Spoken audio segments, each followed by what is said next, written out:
Welcome everybody to the Horrific Film Fest TV show. Tonight it's our Halloween special, and we have a awesome guest with us tonight.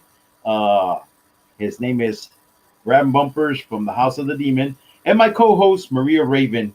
Thank you for all you guys to be with us here tonight. We have a special show, a good treat for everybody. Those that want to know everything about how we make that film, The House of the Demon. Brant is gonna give us all his ins and outs of all the projects that he's been doing, and so let's just go ahead. Take it away, Raven. Good evening. So, hello, Brant. Nice to meet you. So, my question to you is, how long have you known George before you became involved in the House of the Demon? Well, believe it or not, George was already in pre-production of House of the Demon before I ever got involved. Matter of fact, if he didn't cast originally the demon, he was right about to cast the demon. And the special effects person that did the effects, Sergio Guerra from The Darkness, we were both, Sergio Guerra and I were both working at Ripley's Haunted Adventure, a tourist attraction down here in San Antonio. And George came over to our work to meet with Sergio to discuss specifics about makeup and the whole nine, and go over the script as far as a breakdown of what's expected for effects. And I was walking by and I was wearing my makeup for work, and George saw me and he's like, "Who's that?" He's like, "Oh, that's Brant. That's actually a friend of ours. Sometimes he actually helps us." And George decided he really wanted me to play the demon just based on just seeing that. So I walked past George not knowing who he was, and then that same day Sergio told me everything that transpired, and he said George would like to meet with you. So less than a week later, I'm sitting in one of the little meeting rooms at work, and George and his son came by, and George already had a copy of the House of the Demon song that plays on the end credits, and he played it for me, and he pitched the whole movie to me, and he asked me if I'd play the demon, and I said sure. And at the time, it was my first feature film. I had done short films before, but I'd never done a feature. It was my first feature. So I agreed to do it, and rest is history on that. That's how I met him. Wow. Well, was it difficult becoming into the character of the demon? Was it difficult becoming the character of the demon? Yes. Like to be realistic? I didn't find it all that difficult. I've always been the kind of actor where I feel the pressure of everything else, as far as like, we have a schedule, we have expectations, we have, things that need to happen. So it wasn't difficult for me because I would just quickly find it. Granted, being in the costume and everything kind of helped, but also the costume wasn't, it was kind of restricting in my movement, so it kind of shaped how I was to move around, or how I was to gesture or emote. So it wasn't really that difficult. It was actually quite simple, but at the same time, it was a fun atmosphere. And when an actor is in a fun atmosphere, it makes the job a lot easier for them, even if it's a more daunting task. Hey, I want to take a moment to shout out to Jose M. Reyes from Puerto Rico. That he's always with us all the time. Every time we have a show, a live show, just to remind you guys that this is our last show for the month of October. We're going to be taking a break, and pretty soon we're going to come back again. I want to thank you so much, Jose Reyes, a good friend of mine. Man, awesome people from Puerto Rico. They always with us every Sunday night, for being with us. This is our last show. Jose, if you have any questions, si tienes alguna pregunta for Brant, el que hizo el demonio de la película The House of the Demon, esta es la oportunidad para que haga la pregunta y yo se la hago llegar a Brant. But he's live with us today, and he will more than welcome to answer any question if you have one, Reyes. Thank you for being with us. Take it away, Raven.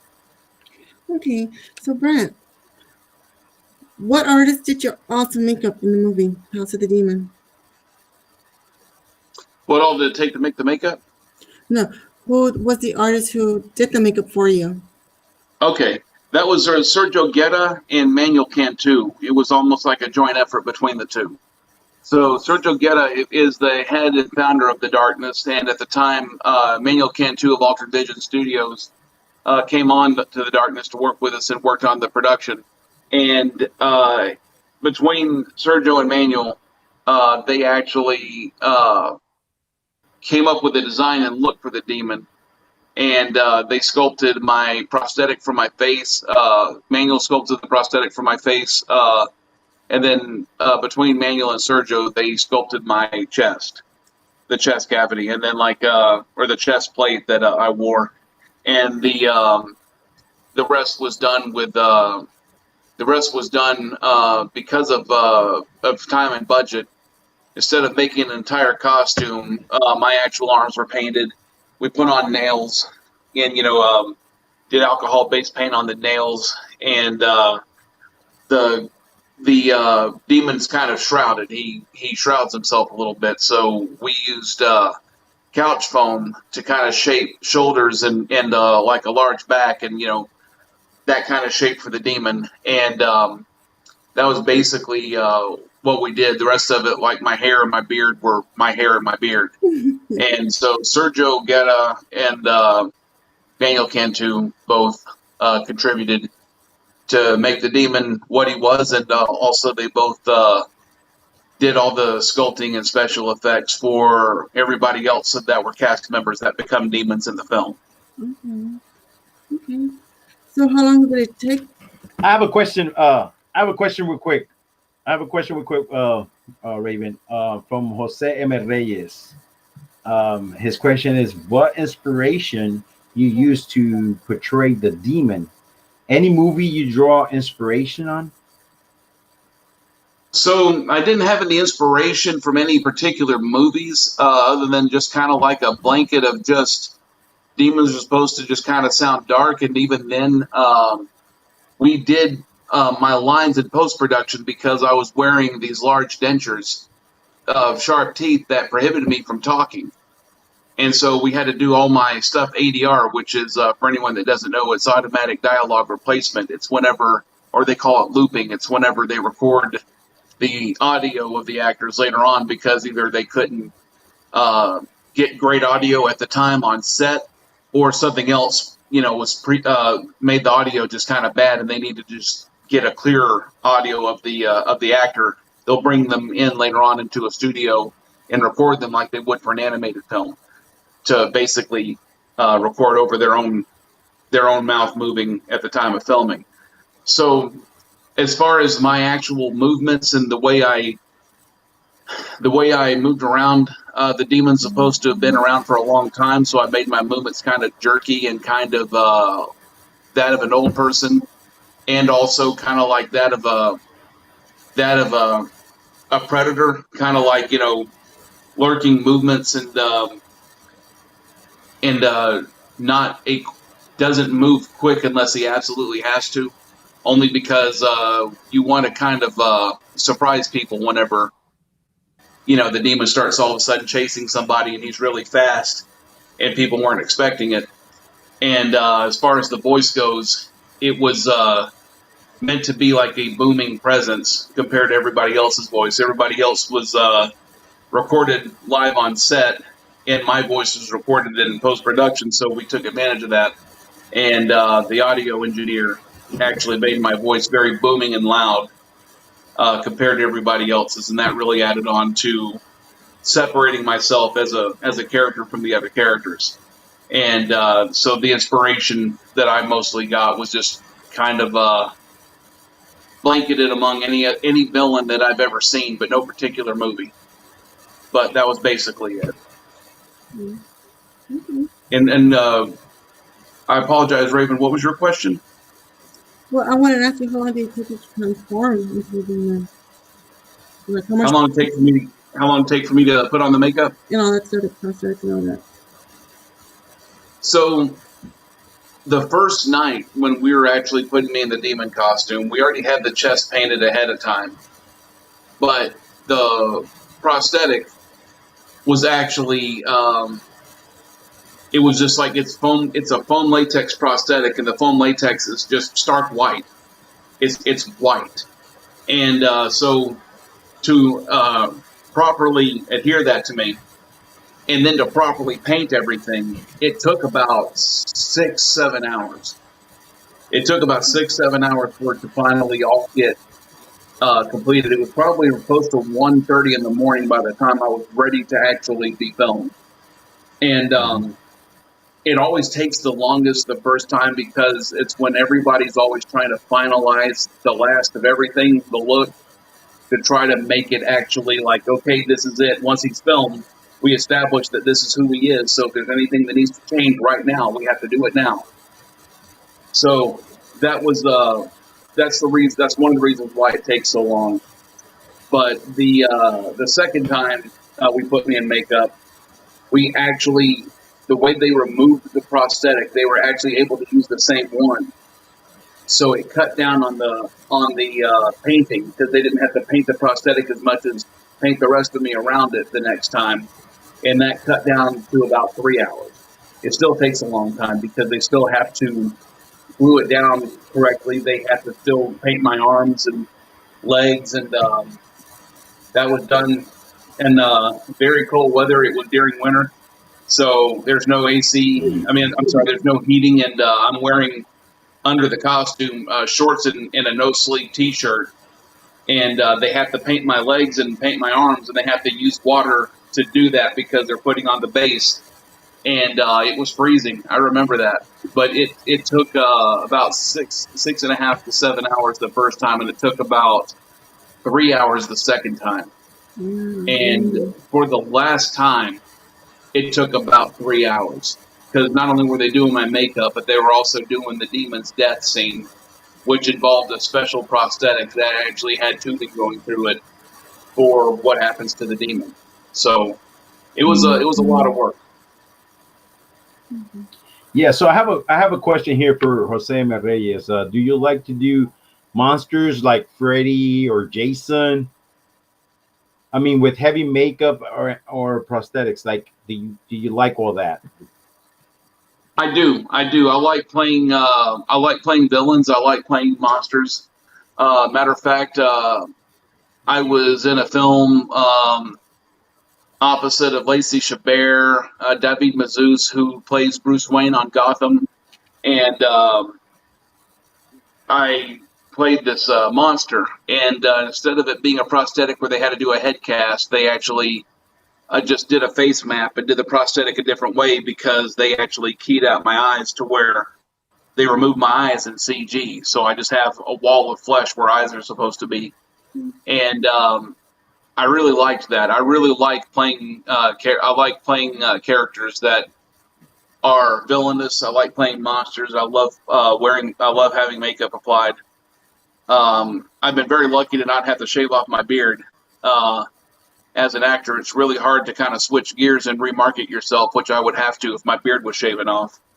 So, been lucky in that. But I love, to answer that question, I do love doing that. And I do love any films that involve heavy prosthetics. Oh, wow. Cool. Okay. So, George, this is for you. Since you were in the movie as well, can you explain to us a little bit about the scene where you're going down the stairs? How difficult was that for you? It was very difficult because I'm not a stuntman. So, like I said, I think it was like a show or 2 shows ago, when they asked me that question. It was very hard because when I decided to do it, I told them it's just going to be one time. I'm going to go for it. Make sure you take it on that because I'm not going to do it again. It's dangerous. The way the stair was, it was going to be totally dangerous. You're talking about a person that I'm not skinny. So I'm going down with weight. I'm not a stuntman. I don't know how to fall. So, but it had to be done. So I took the risk, and it was for me like a total eternity to drop to the last step. But when I got down there, I was like, oh my God, I finally made it down to the last step. Because it for me, it took forever. Even though in the movie you see it as a slow motion in the movie, but they had to put it that way because I tried to drop real quick. I wanted to end it real quick, so I tried to drop real quick. So the editor had to slow it down. So that's why you see it a little bit slowed down, that I'm coming slowed down. But technically, I was rolling down those stairs real fast. And I did got a couple of bruises, but the most important thing out of all this was I didn't break my neck. Yes. And that's what I was concerned about. We have some other people here coming up to our chat here. We have I always mess up his name. Outlier. You play a monster before in Sanitarium. Do you get to interact a lot with other big names? Robert Englund, Malcolm McDowell, Lou Diamond Phillip. Wow, that's an awesome question. There you go, Brant. Okay, thank you for asking that. I have worked with some big names in the past.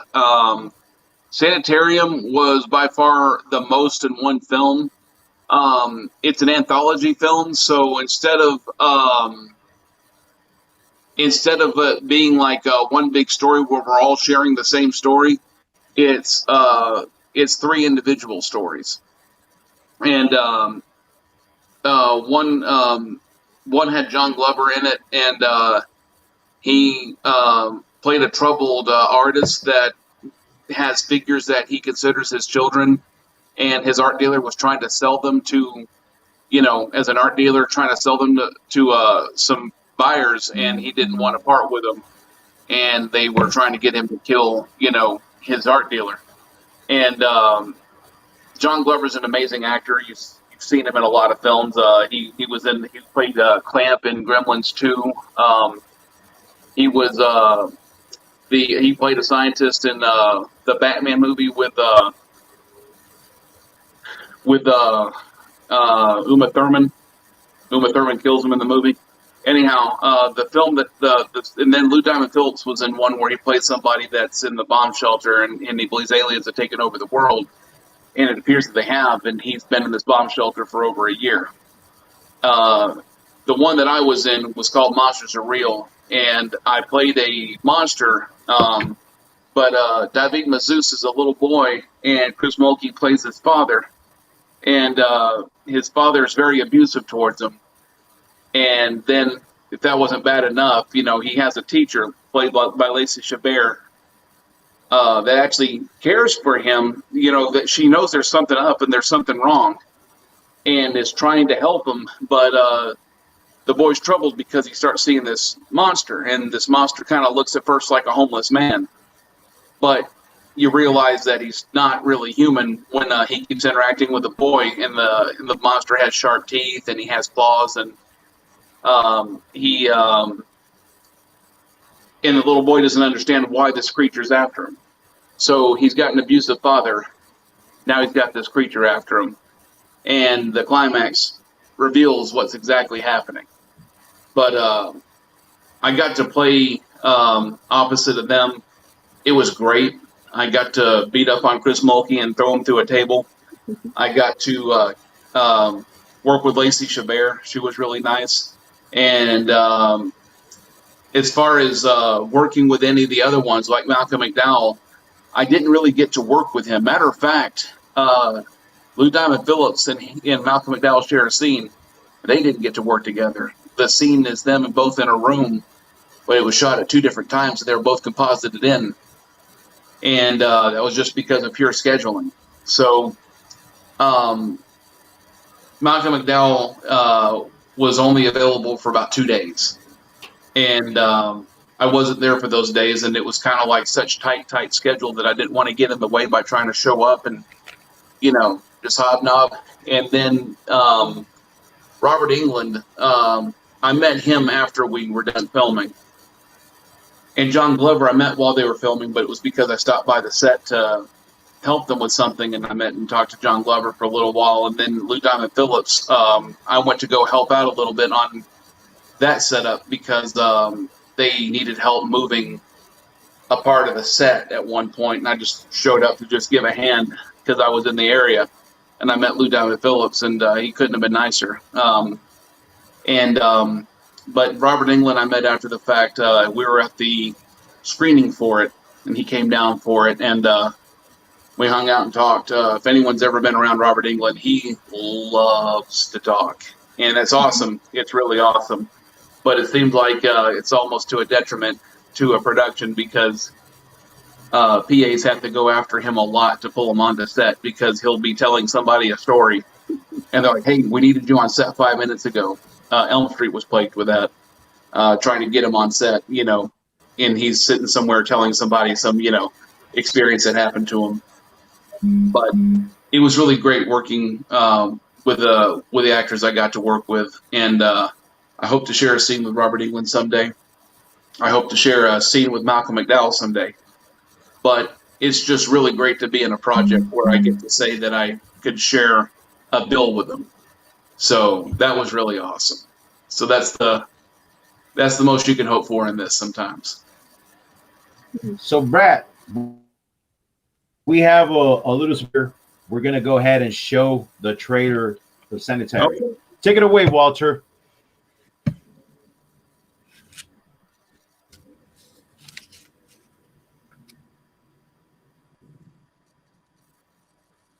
Insanity. It's a disease that spreads through the mind. It's a disease that spreads through the mind.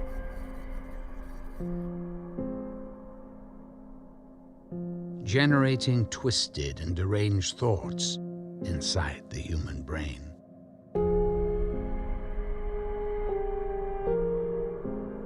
We can only try to treat or perhaps in some way comfort these poor demented souls.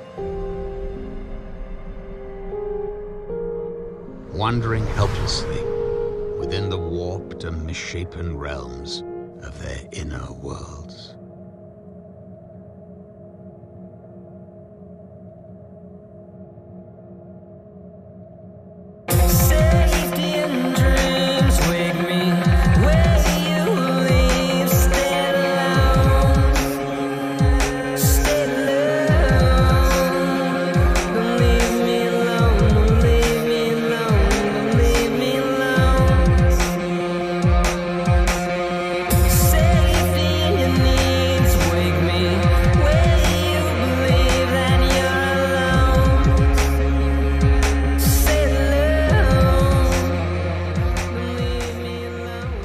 My name is Dr. Henry Stanson.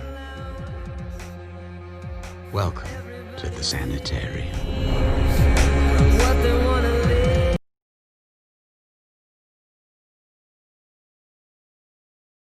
From Sanitarium. So we're back again for those that are joining us right now. This is our last show for the Horrific Film Fest TV show for the month of October, the Halloween special, which is today, the 1st of November. I want to thank everybody for joining us tonight, and pretty soon we'll be back again. I want to thank Marie Raven for being with us tonight. But let's go back with Brant. So take it away, Raven.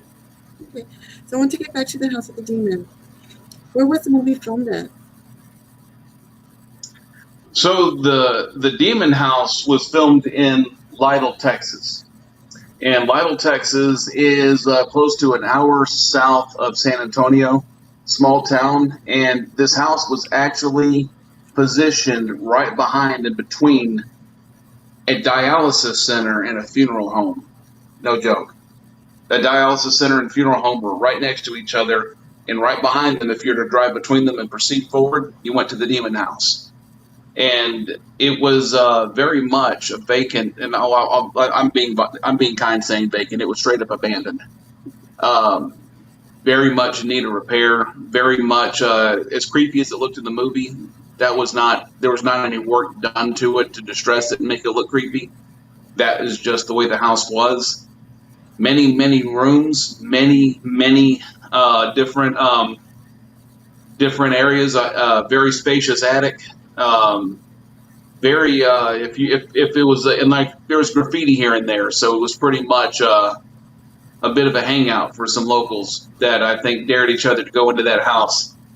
And so I'm pretty sure it's got quite a past to it. It looked like it, and judging by some of the stuff that people were seeing and some of the stuff that I even saw, it seemed to really have one.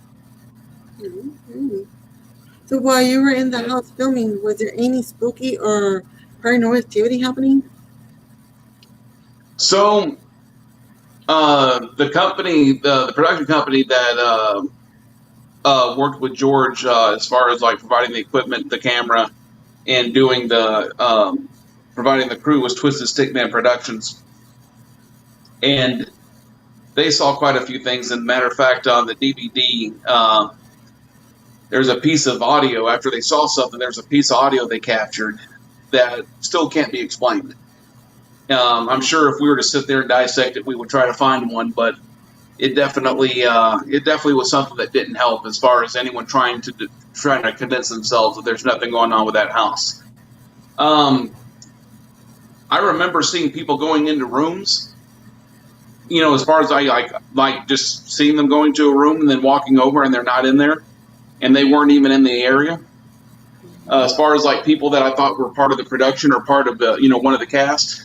And another time I thought I saw somebody else, and when I got over there, it was somebody else entirely. And another time was somebody on the set got really alarmed because they went over to an area where the house was a large house and it had a kitchen in it, but there was an area of the house that seemed to have another kitchen kind of hastily built inside it, where it was like basically a bedroom, a sitting area, and a kitchen.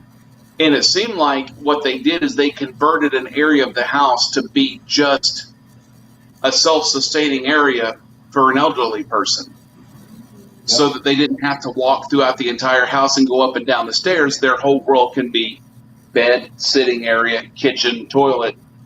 They're taken care of. Well, the one of them went over to the bathroom where that little kitchen, and like right by the bathroom, right by the little kitchen that was built in there. And they were just kind of like moseying around, and they said they saw a wrist right by the sink, and then the door just shut. And like it had it was like an old lady's wrist, and instead up the arm, you could see like at the end of a sleeve, like it was the end of a nightie, like something an old lady would wear. And he said he just saw a wrist at the sink. And he's like, if there was an old lady that was expected to be there, he would think, oh, okay, I walked in on her just trying to get to the bathroom, and, you know, she shut the door. But there's not supposed to be anybody there. So that really alarmed them. And there we would hear noises. I would be in some parts of the house by myself because sometimes we were helping with other things, like making sure the generator was running, making sure, you know, and you're by yourself, and everybody else, you just walked off, everybody else was in this one part of the house. There shouldn't be anybody anywhere. And it's not like anyone's trying to play a joke on you, because if they were, they would be trying to do something a little more and trying to be scary. It was just unexplained things, like a door closing that was already closed. When you walk past it, footsteps, I would hear footsteps above me up the stairs. The boards were so old that the boards coming from the ceiling that made it the ceiling were coming, they were really long, and so they were over time, they broke away from their where they were nailed to, and they were just over time bending. So they were bending down to where if you didn't watch it, you'll walk right into them. And it made upstairs a lot more unsafe, first of all, but it also made it a lot more a lot louder, like you could hear people more. And I could hear people upstairs, but there's no one upstairs. So little things like that where I thought maybe I'm just hearing, you know, kind of like when you hear somebody through a vent and it sounds like they're right there, but they're really down the hall. I was like, maybe it's that. Over time, it started sounding like, no, that doesn't sound like that at all. And I was actually catching myself asking, do you ever hear? And they're like, yes, that's why I'm staying over here. I don't want to be out there because I keep hearing things and I don't know, I don't like it.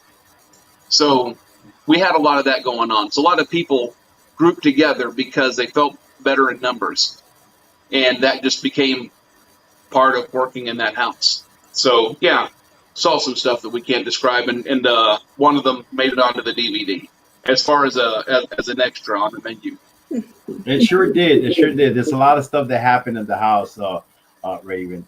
I want to show here real quick to all the people out there that are watching our show. This is the action figure from the House of the Demon. This is the prototype. It's pretty cool, and it has ramp bumpers in the back and in the front. It's an awesome action figure. I want to thank my good friend of mine from the company that did this for me. I appreciate that with all my heart. This is very special to me. Hopefully one of these days we could have this action figure available for everybody at the stores. I want to show the House of the Demon trailer. So take it away, Walter.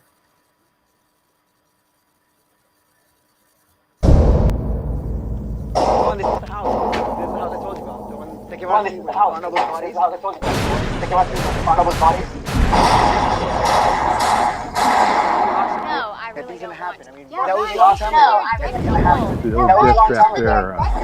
The old death trap there. Staying a great When place. Charlie inherited his uncle's house, he didn't know it came with a curse. Lucifer Almighty, I summon thee. People go missing all the time. They move away, they run away, their folks just lose track of them, and nobody ever hears from them again.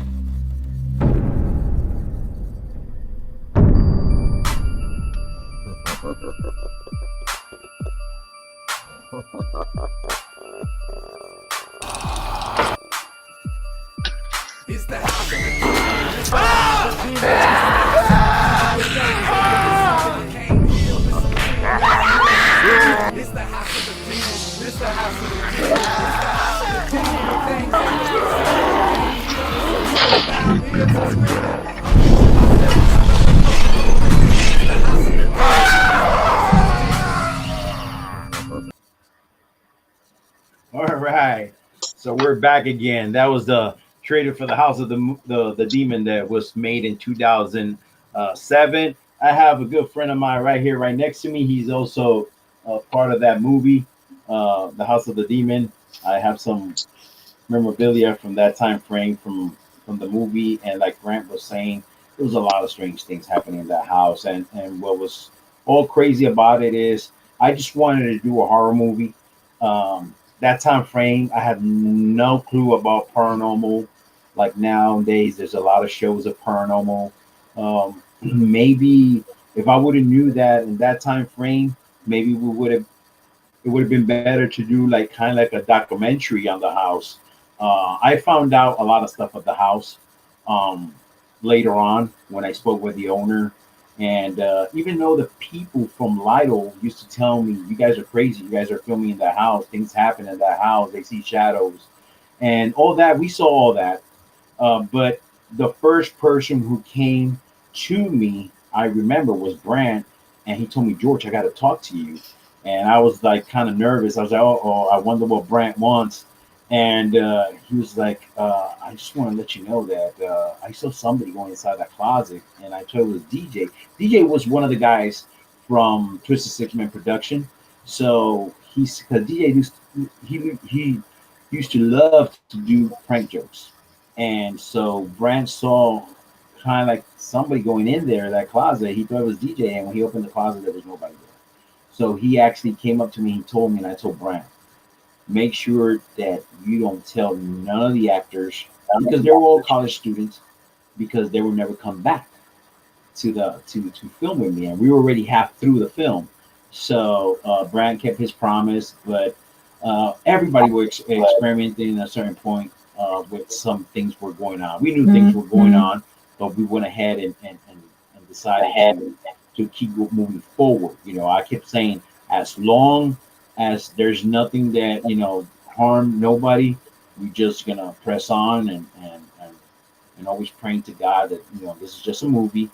We're not worshiping nobody. And what's funny about it, I don't know, Brand, if you remember, across the street from the house, there was a church. You remember that? Yes. You remember us filming on Sunday where there was church, and we had this girl screaming through the house, full in blood, and people from the church, they were just like staring at us, and I had to scream to them, "No, don't worry about it. It's just a film. It's just a film." Yeah. Oh, so many good memories, man. That was funny. That's really funny. And we got some people here that just came on board. Daisy Rodriguez from Puerto Rico. Thank you for being with us tonight. Yeah. So right now, I want to take this special occasion right now to bring somebody with us tonight. His name is J. Rene Moons, and we want to bring him back with us because he has some special announcement to make. So, J. Rene Moons, if you're there.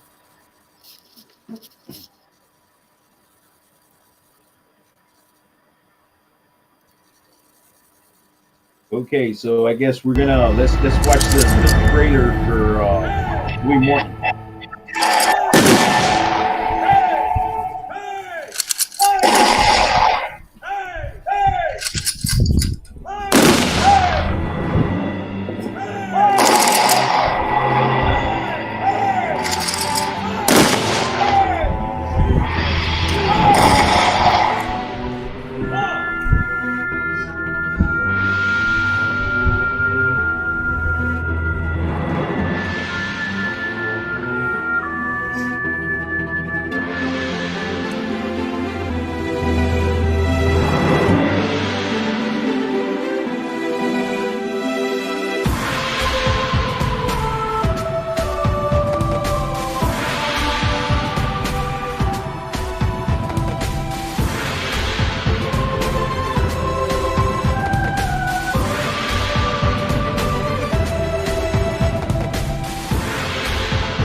We got to welcome J. Rene Moons to our show tonight. He has some special announcement to make tonight, so I can't wait.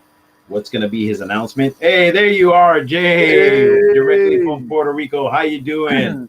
Thank you for being on our show. George, Mary Raven, Brand Bumpers.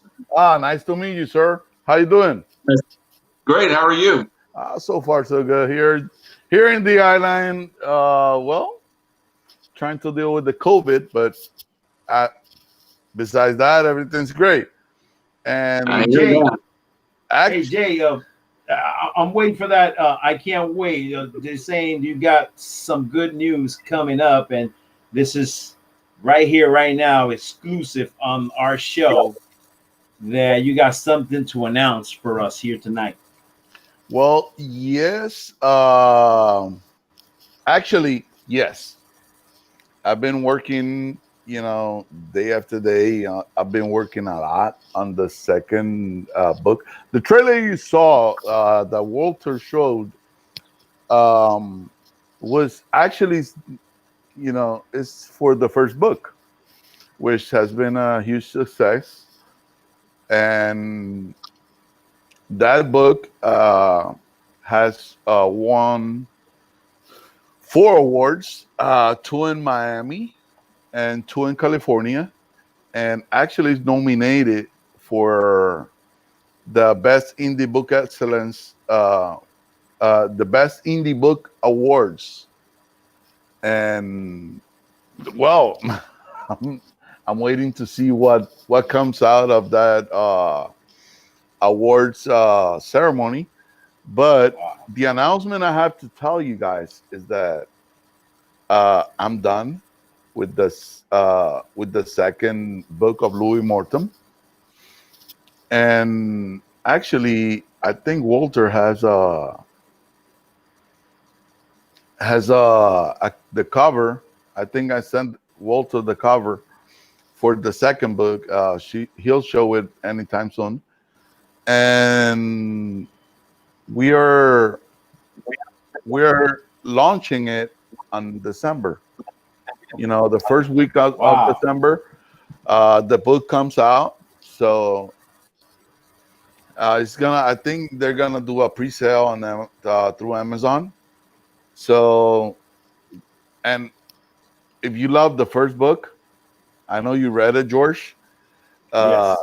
The second, that's something else. I'm working the translation. I'm working it with Tally Tucker, and the edition, it's from the hand of Moisés Aldana. And actually, that's something else. That book is insane. If you love the first book, if you love the characters, if you love Louis Mortimer, you love Angelique, with the same strength that you love those characters, you're gonna hate a villain that I'm bringing you. I'm not gonna give you no spoilers, but you're gonna hate her with the same or even more strength that you love the characters. And hey, it's been awesome. It's been awesome. Great. Well, Jay, let me go back to Walter. Let's see if Walter could show the new cover of the new book, because I know everybody wants to see the cover. So, Walter, take it away.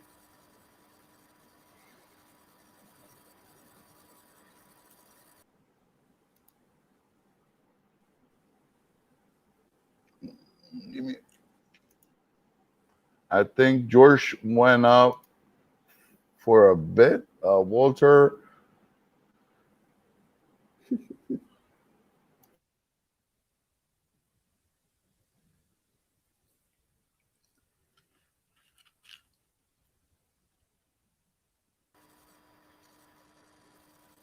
All right. That means I'm back. I'm back again. Yeah, so that's the cover for Louis Morton. That's the new cover for Louis Morton for the second book. It looks awesome, man. I can't wait till the new book comes out. It's gonna be awesome. The first book was awesome already, so I know the second book is gonna be better than the first book. I heard some little things about it, so I can't wait to read it. But I'm very excited for it. It's going to come out in December, so that's a good Christmas gift, man. Hey, I want to say hi to Elliot Martinez, man, joining us directly from San Antonio. Elliot, thank you so much for being with us tonight, for always being with me at the Horrific Film Fest. He's one of my great, awesome people, helping me always. Every year, he's a volunteer for the Horrific Film Fest. Awesome guy. And his parents are beautiful people. Thank you for always being with me at all my shows. I love you guys, and these are just beautiful people. Thank you for being with us tonight. I have also Maribel Rivera from Puerto Rico saying hola, Jorge. Oser is saying hola to Marie Raven. So yes, she's here with us tonight. So take it away, Marie. So Brad, I want to take it back just a little bit. While you were filming in Lyle, by the time you finished the movie, was there any reaction to the local residents while you were filming? There were. George talked about the whole scene with the church goers, the church congregation seeing us filming. The film wasn't big budget, so there wasn't like this big crew. So it's not like you could see all the telltale signs of a set for a movie. So it just looked like a few people, especially for scenes like that where we're shooting, it looked like just a few people and then a girl running for her life screaming, covered in blood. And small towns don't usually have things like that. So, of course, we're like, George is yelling across the street, it's just a movie. And like some of us were like, it's just a movie. And we, didn't get arrested. So that was good. There was a one point in time when I was on my way into town, and I'm not from there, but like I stopped at the store to pick up something to eat because once you're at that house, you're not leaving until probably well after sunup. So I picked up something, and one of them, somebody asked me, "Are you one of those people that are at that house?" And I was like, "What house?" Because I'm not going to sit there and like, "Yeah," and have no idea what they're talking about. And they said, "That house." I said, "That abandoned house?" "Yeah." I was like, "Yeah." "What are y'all doing in there?" I said, "Making a movie." Actually, "What kind of movie?" Brand, you said while I was on the waiting room, I heard that you were saying about some sort of paranormal recording or some sort of audio that you guys catch. Mm-hmm. How was, I'm curious because what the audio said, if it said something, or what was the audio about? I was the one there, Jay, I was the one there. I was the one there with DJ. It was already like 2:00 in the morning. We finished filming. We were at the attic. That was when we filmed that scene where they ripping Chris' stomach, and the scene came out pretty good. And DJ had the camera with him, and I started dancing, joking around that the scene came out pretty good, and I told him, "Don't record me," but he said, "No, I'm not recording you," but he was recording me. And you're gonna see that scene at the movie at the menu where you could see me dancing to the side and he's recording. But what freaks him out is that when he left to the house where he lives over there in Cedar Park in Texas, he called me like at 4:00 in the morning, like screaming, like, "George, you got to hear this." I thought he had an accident, a car accident, but because he lived far. But he said, "No, you got to listen to this recording." And I said, "Man, that's you." He said, No, it's not me. It can't be me because you got to listen to this. So I went and listened to the tape the next day, and he was right because me and him were talking, and there's a third voice, and we're by ourselves in the attic. And what the third voice is saying, and where I'm dancing, the third voice is laughing, like it's like laughing at what I'm doing. All you can hear is you got to pay attention because it's so low, but you can hear the like a voice going like laughing of what I'm doing, because I'm joking, I'm dancing, and it just came in the recording. A rough laugh, right? Well, dude, I I like paranormal and I love all those kind of stuff. But if something like that happens, man, I'll poop my pants, bro. I'll poop my pants. Yeah, it's a lot of stuff. It's a lot of stuff happened. It's a lot of stuff happened. I had cables, and because I was always the last one to stay in the house, so I had cables on my bag that I was rolling. I wanted to leave the house. I was already tired filming, so I'm picking up cables. I'm helping out, and I'm in the kitchen, and I swear I had like a shadow behind me. Like I thought it was DJ that wanted to scare me because, like I said before, he liked to do practical jokers. He liked to joke a lot. So I feel like a shadow behind me. So I went with my elbow. I went like this, and there was nobody there. So I saw his mom, and I asked him, "Where's DJ?" She says, "Well, he's in the car sleeping." And he said, "He was not in the kitchen?" And she was like, "No, he's been in the car like for 2 hours." So there was nobody there. And I looked around, everybody was gone. So it kind of freaked me out. But at the same time, I just kept saying, nothing has touched me. I could be seeing things. I was very skeptical, I was like, everybody was telling me a little bit of what was going on. You remember, Brand, that room that the lady where she had the kitchen and we couldn't film in that room. We film in every room. Every time we try to film in that room, the generator turned off. The camera won't work. The light, remember the light bulb exploded 3 times? Yep. Anytime we try to get near that room or try to film in that room, and that's where one of the guys saw the lady's hand. Something would stop us. Something would stop us, and it wasn't anything. Yeah, and like we could be. The lights could have worked all night, Bulbs popped 3 times in a row? No. The generator, no problem. And it had gas in it. As soon as we try to go in that room, shuts off. Dude. Yeah, so every time we could film any room, like Brian was saying, any room, there was no problem. As soon as we went to her room, things were starting to happen. But we have a question right here from Oser. Brent, you have quite the filmography, awesome. But you also worked behind the camera as a producer. What was that like? Good. I do a lot of work with I do a lot of work with a good friend of mine, an old friend of mine, Chris Phipps, and working on films together. He tends to get the funding for the films, but sometimes I'll get people from my camp to help out. Like for one of our films, they needed a set builder. I found one, an amazing one, and we built an awesome set. I helped them find actors. I've provided props. I've got a bunch of weird props. Matter of fact, on my Facebook, you'll see my little Halloween video I did with some of my acquired props. And then there's locations I've provided, people, grip companies, stuff where people that I knew, people in my Rolodex that I would bring to the table.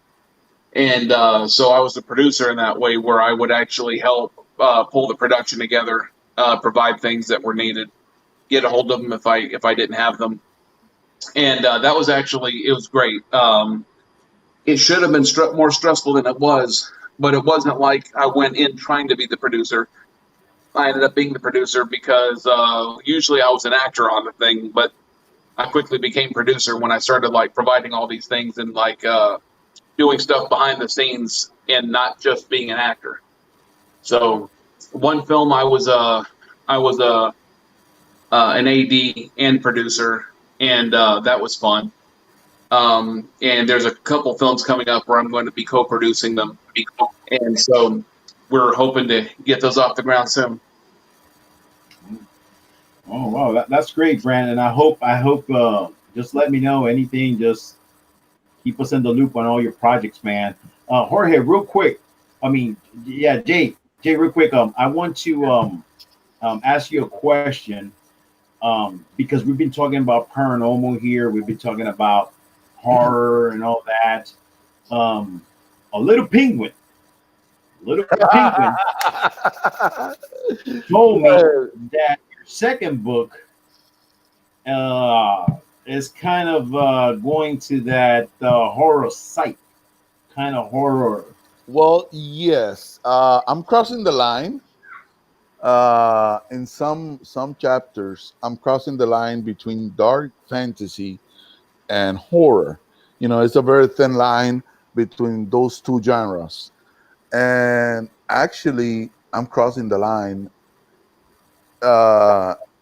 with this villain that you're gonna see. There's some characters that you're gonna find them.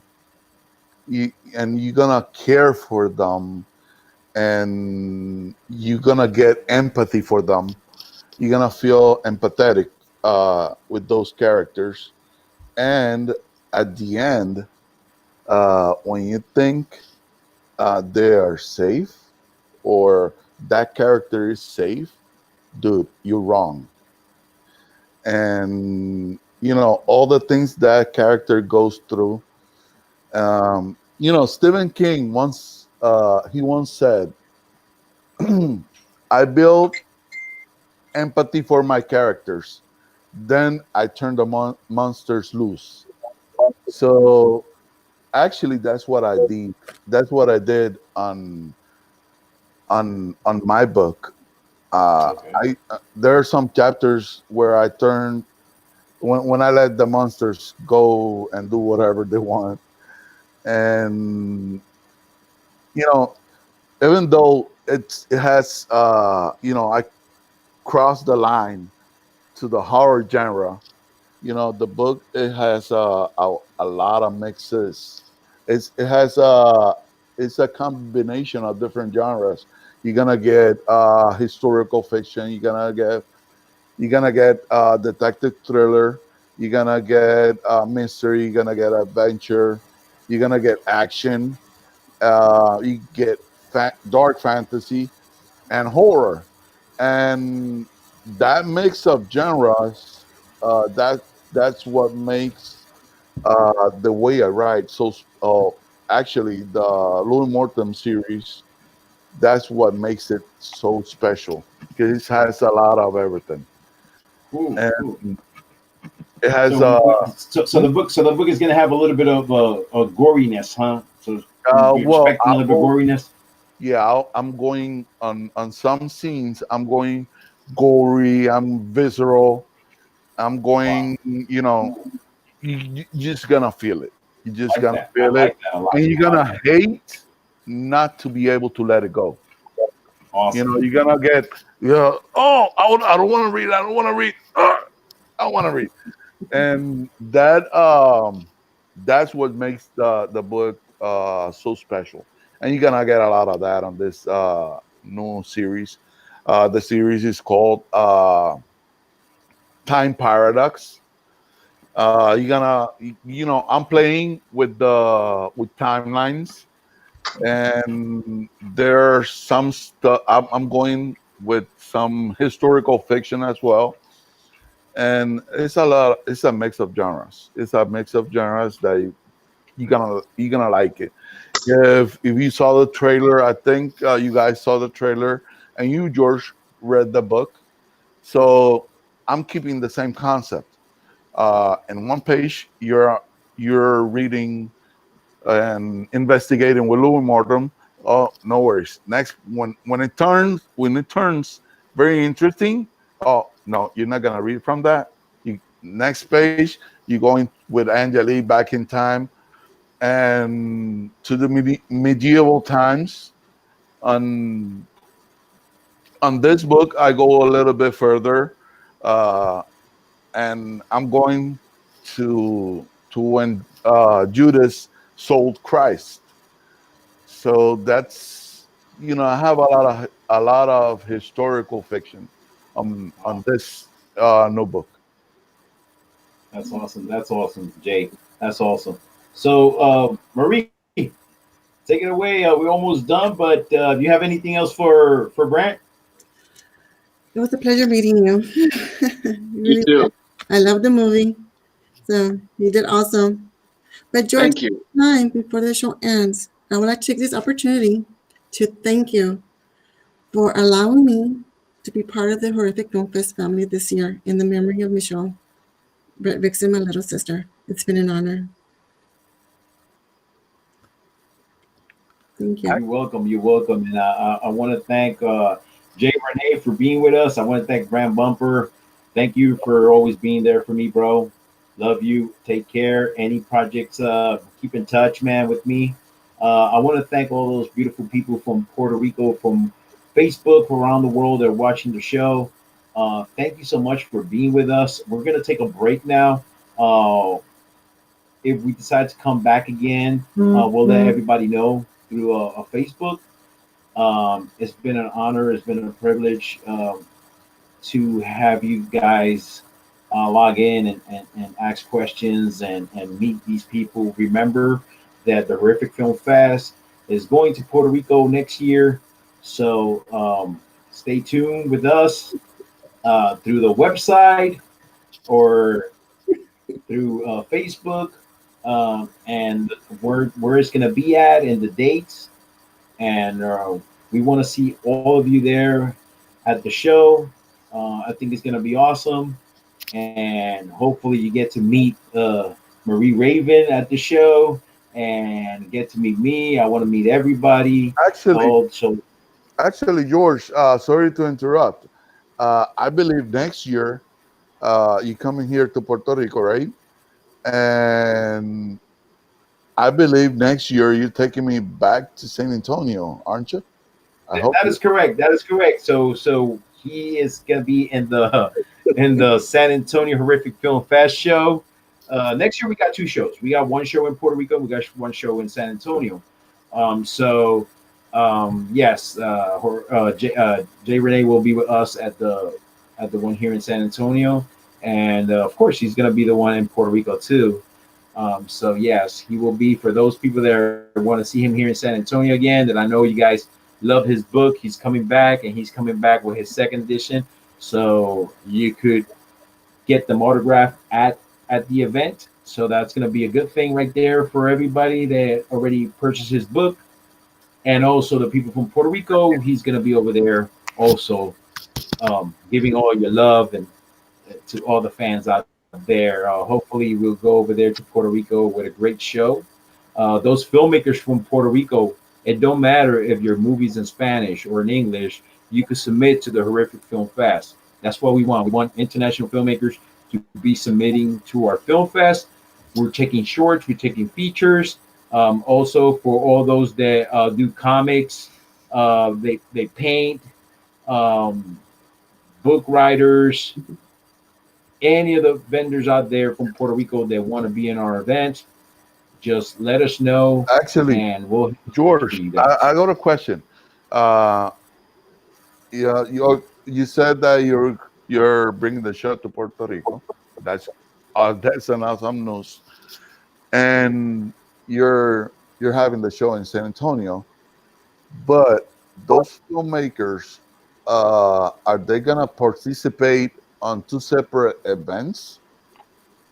Or no, the way we want to do it is whoever submits to the Film Fest this year coming up, 2021. The good thing about this year is that if your film gets accepted to the Horrific Film Fest, it's automatically it's going to be viewed on both events. So you're getting 2 places for the price of 1. Your movie's going to get to show at the San Antonio event, plus it's going to get to show at the Puerto Rican event. So that's a good deal. It'll be showing in 2 places. There's 2 different events. Yeah, and the audience is gonna be bigger. You're gonna have a bigger audience. And of course. Yeah, I believe the one in Puerto Rico is going to be a bigger event. And so that's going to be in a large scale. We don't know yet where we're going to do it in the island. I know it's going to be in the West Coast. Oh, nice. But it's so it's going to be in the West Coast, and it's going to be, we don't know yet if it's going to be September, October, because I know the one in San Antonio is October, so we probably have to do the one in Puerto Rico in September, a month before the one in San Antonio. So, but stay tuned because we're going to give you information of all that. And for the filmmakers, go to the horrificfilmfest.com, SAFHH.com, and submit your film. You can start submitting now. Just go see the guidelines through the. You're planning to. I'm sorry to interrupt you again, man. That's but fine. You're planning to open the Halloween season here in the island, aren't you? Yes, and I think that would be great. I'm trying to open not only the Halloween season, but I'm trying to bring a horror event to the island where you're going to see horror celebrities, you're going to see horror artists, you're going to see horror novels, and horror filmmakers. So everything at that event will be all horror. You're going to see all kind of vendors there, and we're going to have a stage. We're going to have big screens. So big surprises are coming down to the island. Big surprises. Can't wait for that, man. Yeah. So West Coast, we're going your direction, and we're bringing something good for you guys down there. I know everything is always in San Juan. This time is going for you guys to the West Coast. So keep in touch with us. I want to tell Brand, thank you so much, Brand, man. Thank you, man. Love you, man. Thank you for being with us tonight. I really appreciate that from the bottom of my heart. I know you're a very busy person, but taking that time out of your schedule to be with us, that's awesome. You know what? He looks like a character I know from my book. Yes. Yes, there's some crazy things going on, but yeah, that's like Jose Reyes says, there's a lot of penguins. Oh man, don't say that, bro. And there are things that, well, you never know. Yeah, those penguins. I hope to see everybody from Puerto Rico at that show. I want to say hi to everybody. I want to see. I'm really passionate to see the people that do comics in Puerto Rico. And San Antonio as well. Yes. But I've been so much here in Texas that I have not met one Puerto Rican that does comics. And I think in our event, if I get to meet them, I'll be great. I think I want to meet everybody. I want to meet filmmakers from Puerto Rico. You know, I think I'm going to have a blast if this, you know, if all this COVID-19 goes away and you know, we be able to do this show because that's the most important thing. It has to go away, you know, and hopefully in coming with God, it will. And so that we could bring something nice to the island. And again, I could see everybody and say hi to everybody. Because that's just me. I'm a people person. I love to say hi to everybody. And I love to see what everybody brings to the table because everybody has their own thing. Some people are writers. They wrote books. They're painters. They do comics. And all those people are the ones that I want to meet so bad. And when I go to the island, here in San Antonio too. So with that, all I could say, I could wrap it up.